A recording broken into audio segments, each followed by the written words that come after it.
शाम ढलने को थी। सभी आगंतुक धीरे धीरे अपने घरों को लौटने लगे थे। तभी बीरबल ने देखा कि एक मोटा सा आदमी शर्माता हुआ चुपचाप एक कोने में खड़ा है। बीरबल उसके निकट आता हुआ बोला, लगता है तुम कुछ कहना चाहते हो। बेहिचक कह डालो जो कहना है। मुझे बताओ तुम्हारी क्या समस्या है। वह मोटा व्यक्ति संकुचाता हुआ बोला, मेरी समस्या यह कि मैं पढ़ा लिखा नहीं हूँ। मैंने अपनी शिक्षा पर ध्यान नहीं दिया, जिसका मुझे खेद है। मैं भी समाज में सिर उठाकर सम्मान से जीना चाहता हूँ, पर अब नहीं लगता ऐसा कभी नहीं हो पाएगा। नहीं, कोई देर नहीं, ऐसा जरूर होगा यदि तुम हिम्मत न हारो और परिश्रम करो। तुम में भी योग्यता है, बीरबल ने कहा, लेकिन ज्ञान पाने में तो सालों लग जाएंगे। मोटे आदमी ने कहा, मैं इतना इंतजार नहीं कर सकता। मैं तो यह जानना चाहता हूँ कि क्या कोई ऐसा तरीका है कि चुटकी बजाते ही प्रसिद्धि मिल जाए।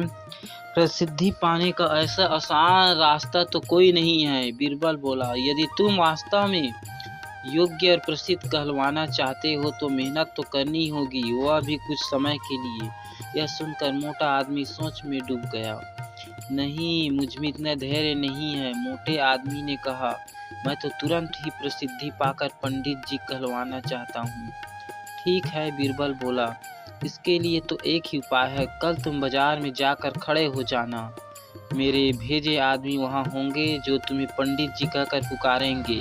वे बार बार जोर से ऐसा कहेंगे, इससे दूसरे लोगों का ध्यान इस ओर जाएगा। ये भी तुम्हें पंडित जी कहना शुरू कर देंगे। ऐसा होना स्वाभाविक भी है, लेकिन हमारा नाटक तभी सफल होगा जब तुम गुस्सा दिखाते हुए उन पर पत्थर फेंकने लगोगे या हाथ में लाठी लेकर उसे दौड़ाना होगा तुम्हें। लेकिन सतर्क रहना, गुस्से का सिर्फ दिखावा भर करना है तुम्हें। किसी के चोट नहीं पहुंचानी चाहिए। उस समय तो वह मोटा आदमी कुछ समझ नहीं पाया और घर लौट आया। अगली सुबह उस मोटा आदमी बीरबल के कहे अनुसार व्यस्त बाजार में जाकर खड़ा हो गया। तभी बीरबल के भेजे आदमी वहां आ पहुंचे और तेज स्वर में कहने लगे, पंडित जी, पंडित जी, पंडित जी। मोटे आदमी ने सुन अपनी लाठी उठाई और भाग पड़ा उन आदमी के पीछे, जैसे ही सच में पिटाई कर देगा। बीरबल के भेजे आदमी वहां से भाग निकले, लेकिन पंडित जी का राग आलापना उन्होंने नहीं छोड़ा। कुछ ही देर बाद आवारा लड़कों का घूमता समूह पंडित जी चिल्लाता हुआ उस मोटे आदमी के पास आ धमका। बड़े मजेदार दृश्य उपस्थित हो गया था। मोटा आदमी लोगों के पीछे दौड़ रहा था।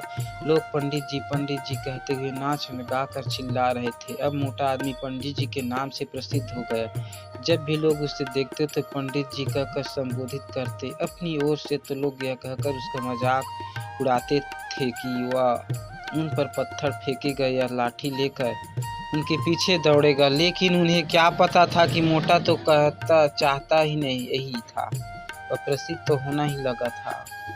इस तरह महीनों बीत गए। मोटा आदमी भी थक चुका था। वह यह भी समझ गया था कि लोग उससे सम्मानवश पंडित जी नहीं कहते, बल्कि ऐसा कहकर तो वे उसका उपहास करते हैं। लोग जान गए थे कि पंडित कहने से उसे गुस्सा आ जाता है। वह सोचता था कि शायद लोग मुझे पागल समझते हैं। यह सोचकर वह इतना परेशान हो गया कि फिर से बीरबल के पास जा पहुंचा। वह बोला, मैं मात्र पंडित जी कहलाना नहीं चाहता, वैसे मुझे स्वयं को पंडित कहलवाना पसंद है। और कुछ समय तक यह सुनना मुझे अच्छा भी लगा, लेकिन अब मैं थक चुका हूँ। लोग मेरा सम्मान नहीं करते, वो तो मेरा मजाक उड़ाते हैं।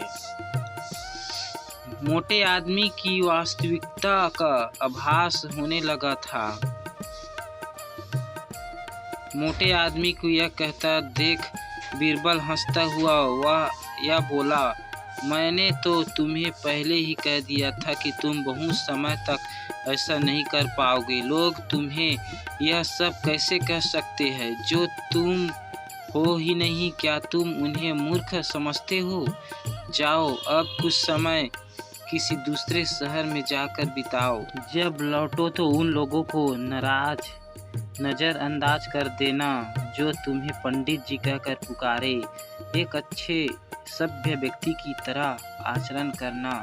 शीघ्र ही लोग समझ जाएंगे कि पंडित जी कहकर तुम्हारा उपहास करने में कुछ नहीं रखा और ये ऐसा कहना छोड़ देंगे। मोटे आदमी ने बीरबल के निर्देश पर अमल किया।